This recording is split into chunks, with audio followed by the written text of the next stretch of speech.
രാജ്യ തലസ്ഥാനത്തെ വായു ഗുണനിലവാരം അപകടകരമായ വിഭാഗത്തിലേക്ക് താഴ്ന്നതോടെ ഡൽഹിയിലെ സ്കൂളുകളിലെ ഔട്ട്ഡോർ പ്രവർത്തനങ്ങൾക്കും കായിക മത്സരങ്ങൾക്കും ഡൽഹി സർക്കാർ വിലക്കേർപ്പെടുത്തി.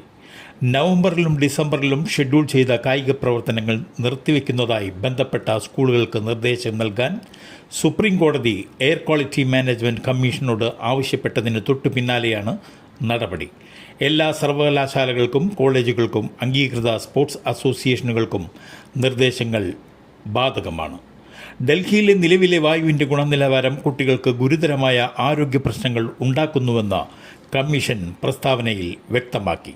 വെള്ളിയാഴ്ച ശരാശരി AQI 373 ആയിരുന്നു.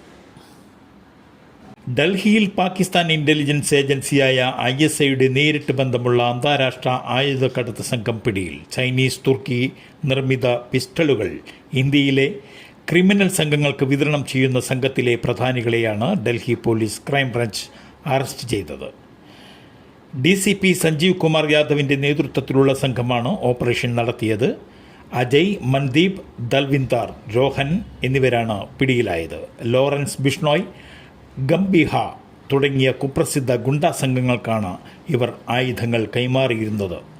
ഗുണ്ടാ സംഘങ്ങൾക്ക് വിതരണം ചെയ്യാനായി സൂക്ഷിച്ചിരുന്ന നൂതന വിദേശ നിർമ്മിതി തോക്കുകളുടെ ശേഖരം ഇവരിൽ നിന്നും കണ്ടെത്തി. വിവിധ സംസ്ഥാനങ്ങളിൽ കേന്ദ്ര തെരഞ്ഞെടുപ്പ് കമ്മീഷൻ നടപ്പാക്കുന്ന SIR മൂലം വീണ്ടും ജീവൻ പൊലിഞ്ഞു. അമിത ജോലിഭാരത്തെ തുടർന്ന് ഗുജറാത്തിലെ ഗിർ സോമനാഥ് ജില്ലയിൽ BLO ആത്മഹത്യ ചെയ്തു. കോഡിനാർ താലൂക്കിലെ ചാര ഗ്രാമത്തിലെ BLO ആയ അധ്യാപകൻ അരവിന്ദ് വധേർ 40 മരിച്ചത്. ഇതോടെ SIR ജോലിഭാരത്തെ തുടർന്ന് രാജ്യത്ത് മരിച്ച BLOമാരുടെ എണ്ണം 6 ഇന്ത്യൻ നാവികസേനയുടെ കപ്പലുകളുമായി ബന്ധപ്പെട്ട രഹസ്യ വിവരങ്ങൾ പാകിസ്ഥാനുമായി പങ്കുവച്ച ഉത്തർപ്രദേശ് 2 പേരെ മാൽപേ പോലീസ് അറസ്റ്റ് ചെയ്തു. ദേശീയ സുരക്ഷയ്ക്ക് ഭീഷണിയാകാൻ സാധ്യതയുള്ള വിവരങ്ങളാണ് ഇവർ കൈമാറിയത്. ഉത്തർപ്രദേശ് സ്വദേശികളായ രോഹിത് 29, ശാന്തി 37 എന്നിവരാണ് അറസ്റ്റിലായത്. കേന്ദ്ര തുറമുഖ ഷിപ്പിംഗ് ജലഗത മന്ത്രാലയത്തിൽ കീഴിലുള്ള സ്ഥാപനമായ ഉടുപ്പി കൊച്ചിൻ ഷിപ്പ്യാർഡിൻ്റെ CEO സമർപ്പിച്ച പരാതി പ്രകാരമായിരുന്നു അറസ്റ്റ്. പ്രധാന പ്രതിയായ Rohit MS Sushma marine private limited വഴി ജോലി ചെയ്യുന്ന ഇൻസുലേറ്ററാണ്. മുമ്പ് നാവിക കപ്പലുകൾ നിർമ്മിക്കുന്ന കൊച്ചിയിലെ കൊച്ചിൻ ഷിപ്പ്യാർഡ് ലിമിറ്റഡിൽ ജോലി ചെയ്തിരുന്നു. കാക്കനാട് ശിശു സംരക്ഷണ കേന്ദ്രത്തിൽ ഞെട്ടിക്കുന്ന ക്രൂരത.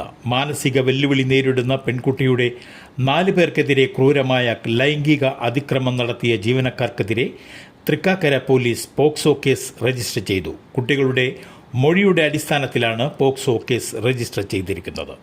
2024 നവംബറിലാണ് കേസിനാസ്പദമായ സംഭവം നടന്നത്.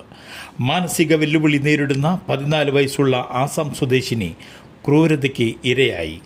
സംരക്ഷണ കേന്ദ്രത്തിലെ ജീവനക്കാരൻ, ഡ്രൈവർ, ഗേറ്റ് കീപ്പർ എന്നിവർക്കെതിരെയാണ് പോലീസ് കേസെടുത്തത്.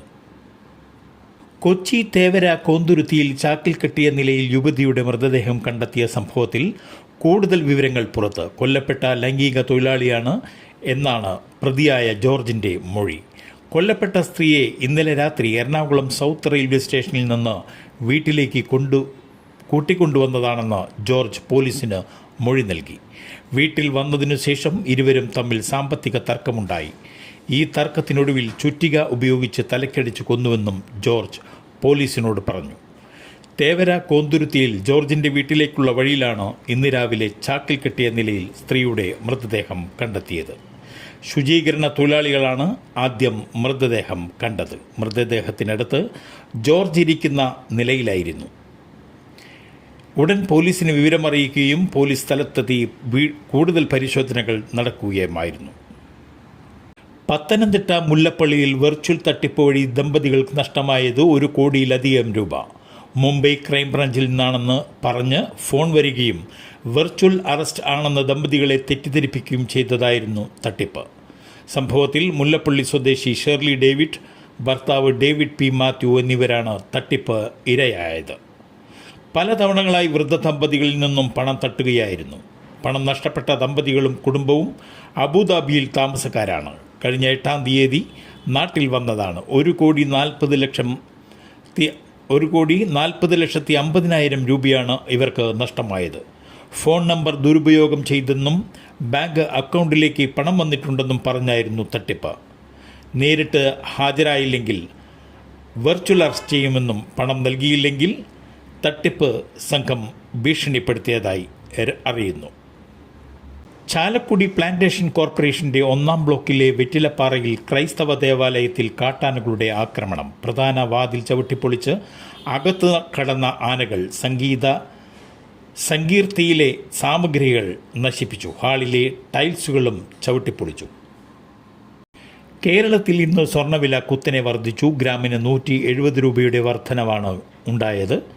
11,535 രൂപയാണ് സ്വർണത്തിന് ഗ്രാമിന് വില. പവന് 1,360 രൂപ ഉയർന്ന് 92,280 രൂപയായി വർദ്ധിച്ചു. 18 കാരറ്റ് സ്വർണത്തിൻ്റെ വില ഗ്രാമിന് 140 രൂപ കൂടി. ഗ്രാമിൻ്റെ വില 9,490. പവന് 75,920 രൂപയായും വർദ്ധിച്ചു. 14 കാരറ്റ് സ്വർണത്തിൻ്റെ വിലയിൽ 110 രൂപയുടെ വർധനവാണ് ഉണ്ടായത്. ഗ്രാമിൻ്റെ വില 7,390 രൂപയായും പവൻ്റേത് 59,120 രൂപയുമായി കൂടി.